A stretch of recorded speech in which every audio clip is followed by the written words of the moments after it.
Welcome to Life on Maui. I'm your host, Stephen Freid. We're coming to you live from Lahaina today with artist Anita Marci. She is a creator of a concept called custom fine art, which we are going to be finding out a lot more about today. So welcome to the show, Anita. Thank you, Steve. I'm so happy to be here. Thank you. Thank you so much for being here. How did you decide to become an artist? Well, I really didn't have a choice. I began as a child. I mean, my earliest memories when I was 3 years old and I wanted paint so badly. And my grandmother finally got me some paints and I decided to paint the walls and the furniture. Really? So I really always knew inside that I was an artist. I always have had the drive to paint. I love paint. So I've just always had that drive in me to be an artist. I always say it's not what I do, it's who I am. So starting at 3. At 3. You were given paints and you were painting the room. Right, I wasn't being paid for it just yet, but, but that did actually, ironically enough, come later. When people actually were paying me for faux finishing and furniture. So really? And when did that kick in? That came in about when I was in my late 20s. Really? Okay. Yeah. Oh, interesting. So it was a little prophetic. You were doing some faux finishes starting when you were 3 years old. At 3. Amazing. And where did your professional art career begin? My professional art career began in New York City. I was fortunate enough to be selected from my graduating class as one of the top 4 graduates. At which university? At Kutztown University. Kutztown. This is our Pennsylvania. Pennsylvania. But yay. Okay. Both from Pennsylvania. Yeah. So yeah, that's where it began, and I was so flattered and honored. I went up and interviewed in New York City, landed the job, and I had a job in New York City before I graduated. It was wonderful. Right on 57th Street, across from the Russian Tea Room. Wonderful design firm. I learned so much. It was really incredible. Wonderful way to start my career. Did you ever go into the Russian Tea Room? Of course. It's beautiful. Did you ever see any celebrities in there? You know, I didn't spend a whole lot of time in there. I was working pretty hard. So, I gotcha. Yeah. And what were some of the things? You were working for some high-profile people while you were in New York, so drop some names. Well, yeah. I began my career at this design firm, and then while I was there, I actually was hired to illustrate a book, which was really fun. And I did that while I was working full-time. Mm-hmm. But it was kind of the first taste of life as a painter and making money as a painter and doing fine art. So that was kind of the beginning. But from there, I left. I did leave the firm about 2 to 3 years into it and started my own company. And I began just working with all of the corporations up there. I worked with Avon, Estee Lauder, Elizabeth Arden, Revlon, Lancome, Borghese, and some of the high-profile people that I was fortunate enough to work for include Calvin Klein, Karl Lagerfeld. I worked for Unilever. I did Caress soap for Unilever. I did a tissue box for Kimberly Clark. And I just was fortunate enough to work with very, very wonderful, talented people in New York City. So you're talking about with creating the tissue box. So when we go in and we see the tissue box, that was something you designed. For some of these guys like Calvin Klein or Lagerfeld, what were you doing with them? For them, I was doing actually some what we call gift wraps, and those were for the fragrances. So Karl Lagerfeld at one point had a line, I think he may still have that line, of fragrances with Elizabeth Arden. Mm-hmm. And so I did work for him through that company. Wow. So very exciting. And at one point, I had the high point in my commercial career. One year I had every single brand for Elizabeth Arden, which came out to like 17 brands. And there were hundreds of, I'll never forget walking into Macy's and there were hundreds of my packages everywhere. It was so exciting. Oh my God. So you're in New York City. You're a young woman. I mean, this is like a dream, and you're doing what you love doing. You walk into Macy's, and you see your artwork in Macy's. It was just incredible. Wow. Yeah, I Wow. was very fortunate, and I loved it. I loved every minute of it. But then the computer came along, and things began to change. Yeah, talk about that. What happened with that? Well, it was just a different way of being. It was a different way of creating. And it wasn't, in my mind, it just wasn't as satisfying and fulfilling because you had to learn how to work with a mouse. And, I'm very tactile. I love brushes. I love paint. I love colored pencils and, all of that. And I like working with my hands. Yeah, the real hands-on, not on a computer screen with a mouse. Precisely. Yeah. So I decided this is after I had my Park Avenue studio. I had that for a while. I loved it. And it's very classy, Park Avenue Studio. Okay. It was wonderful. I worked hard to get it, but I was really, really grateful to have it. But it got to be almost too much, with the computer and keeping up with the deadlines. Everybody wanted everything faster because they thought you could do it more quickly on the computer. So I began to think about another way of doing my art. And I thought, well, what do I really want to do? I wanted to get back to being hands-on and being tactile again. So I decided to try teaching a class. And I found that I was actually very good at it. I taught a watercolor class. This is in New York? This is in New York. In the city?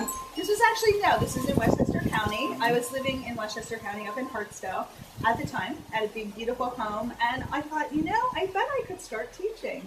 And my intention at that time was really to give back. I wanted to give back. I wanted to inspire other artists, other people that wanted to be artists, and open up, because when you open up to your creativity, everything really changes. I would see some of these ladies, they would come and they would be sort of lost because, maybe they're having an empty nest syndrome, or, perhaps, God forbid, their husband had passed, or there was usually something that had happened in their life and they were searching for something. And when they found me and they found the art, it was just a beautiful thing. I would see them blossom right before my very eyes. It was quite incredible. Wow. And we were talking earlier, and you said that you've known since you've been 7 years old. Right. You've been clear since you've been 7 years old that being a fine artist, being an artist, is what you wanted to do with your life. That's a real gift. Yeah, that was amazing. I really wanted art lessons, when I was a kid. And when I was 7, I was fortunate enough to have parents that were very supportive of my talents. And so every Saturday morning I would go off to art class, and I loved it. I just lived for Saturday mornings. But I always knew that I was an artist through and through, a true artist. I mean, that's a real gift, just to know that, to be that clear. Absolutely. So now fast forward, what led you to becoming a professional fine artist? Well, after teaching for a while, which I, of course, thoroughly enjoyed, and it is very rewarding. It's absolutely rewarding. I mean, to see someone blossom like that is just, and to know that you're not doing it, but you're helping them to do it, it's just a wonderful thing. But at the end of the day, I had no art. It wasn't mine. And that bothered me, to be honest, because I thought, wow, I'm working on all of this art and none of it's mine. Yeah. So I thought in my mind, I felt in my heart that it was time now for me to start making my own art. And so I began to paint. And I really didn't know where to go or what to do with it, or how, because generally artists go to galleries, but that just never felt quite right to me. And around what age is this now? So this is now, let's see, I'm on Maui now, so I'm already in my 40s. Okay. So I began to think about in what way could I actually make a living as a fine artist. And so one of my problems was I didn't want to part with my art. Uh-huh. And that's a big problem if you want to sell your art. Well, by the way, my father was an artist, so I'm very familiar with that. We had a basement full of art, which I'm grateful for. So true. But he couldn't get rid of it. Yeah, it's hard to part with your art. Yeah. So I looked inside of my heart, and I really searched my soul to try to figure out how I could get around this little issue that I was having. Yeah. So what I did was I came up with the idea of working on commission. And I thought, if I work on commission, then it's somebody else's painting. The painting is sold before it's painted. Right. So this is where your idea of the custom fine art came about. Well, that was part of it. That was a big part of it. Yeah. But then the other part of it was that I was starting to see that there was a need that people would say to me, I've looked forever for this color. And I would say, well, I can just match it for you. And I had one of my students had just built a beautiful home, and she had one wall that had no painting. And I said, Marilyn, why is there no painting on this wall? And she said, Anita, I can't find a painting for that wall. And I said, how about I make one for you? And that's how it began. So it began organically, just like that. It did. It just like that. I could see that there was a need, that people would be searching for the right size and the right colors and the right subject matter, and they couldn't find it. So I thought, well, there's a need. And with my commercial background, and I'm very used to taking direction and working with others. I'm very much a team player. Not all artists are like that. No, some artists would have a kind of an ego about that, like, don't tell me what to do. Exactly. You don't have that issue. I do not. I'm a collaborator. You're a collaborator. That's how I like to look at it. Yeah. So that's how it began. So I thought, wow, there's really a need here. When people are looking for art, to replace a piece of art, or say they buy a home here and it's already decorated, and they want to have their own art and put their own personality and their own stamp on it. And so I could see that was a need, and that's what I've been doing now for the last, actually, 6 years. Wow. So wow. I'm very flattered to have been able to do that. It's a wonderful gift, wonderful. And describe the process. There's a real process that you have, this custom fine art process. Describe Absolutely. how that works. Somebody comes to you, they have a need. How do you work with them? Well, I will work with interior designers, as well as really just anyone. It's, so please don't feel intimidated. It's very easy to work with me. I like to start with a concept book, and then we kind of talk about where the art's going to go. I come to the home so that I can get a feeling for the art, where it's going to go with, what it's going to work with, the fabrics and colors and things. We look at the book, and that's a jumping off point. Describe the concept book. The concept book is a book of 24 paintings. They're fully developed paintings. And from there, they can say, okay, well, I love this bamboo, but instead of a purple background, let's do blue. And I say, okay, no problem. And maybe it could be a little taller and thinner. So I will make adjustments, but the concept book is really our beginning point. So somebody could have something completely out of the concept book. Absolutely. That's just to sort of give people an idea, and then somebody could say their own original thought. Absolutely. You could come to me and say, you know what, I want butterflies on a butterfly bush. And really, if there's something that your heart has been wanting and you haven't been able to find it, I can make it for you. Wow. So first you make a small rendition? I do. I start with a small piece, and they're approximately 4 by 6 or so, I would say. And then from there, we go to the large pieces. And the largest piece so far to date has been 3 foot by 8 foot. So they do get large. My average paintings are, I would say, 3 foot by 5 foot. So they are large pieces, and that's also an issue. Many times it's difficult to find large pieces. Many of the walls here on Maui are very high ceiling, large walls. So that's another need that I can fill. Yeah.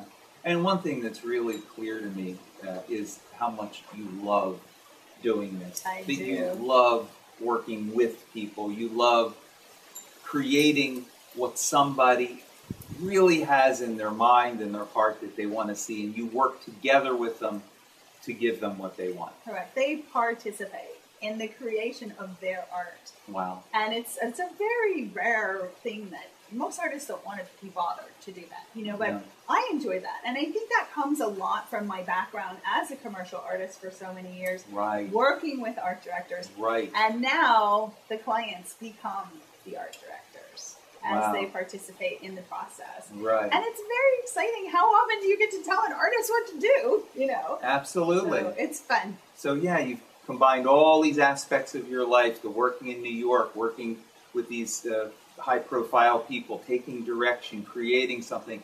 Now it's that anyone can come to you and have a creation that you collaborate on, and it's a wonderful process. Well, thank you. And it can be done long distance. And it can be done long Yes, distance. absolutely. You can send me fabrics or color swatches, a little bit of direction, an idea of what you might like. I make the sample, send the sample or a copy of the sample, and then we go from there. I work on loose canvas, So it can be rolled in a tube and sent very easily. Ah, there you go. So anyone, anywhere. Anyone, anywhere, absolutely. So how do people contact you? What's your website? What's the best way to contact you? The best way is probably through the website or by phone. My phone is 808-665-5818. That's the studio here in Lahaina. Mm-hmm. Or feel free to go to the website, which is anitatheartist.com. And on my website, I have a portfolio which shows the art in the environment state. So you can actually get a feel for how the art interacts with the environment. My mission statement is to create art that beautifies and enhances and unifies an environment. Wow. So the website is anitatheartist.com, correct? Correct. And and there's also a blog on there. Uh-huh. And the blog is pretty cool because you get to see my process. You see the photos that I've taken, that I've painted from, and it's kind of like a little walk through my brain to see the creative process. It's pretty fun. Wonderful, wonderful. Well, it's been a pleasure having you on the show. Oh, Steve, the pleasure was mine. So thank you. Thank you. Thank you very much. Thank you. Okay, well, that's it for this episode of Life on Maui. And, you know, if you need some art, Anita's the gal. So you know how to contact her. And hope you enjoyed this. And until next time, aloha.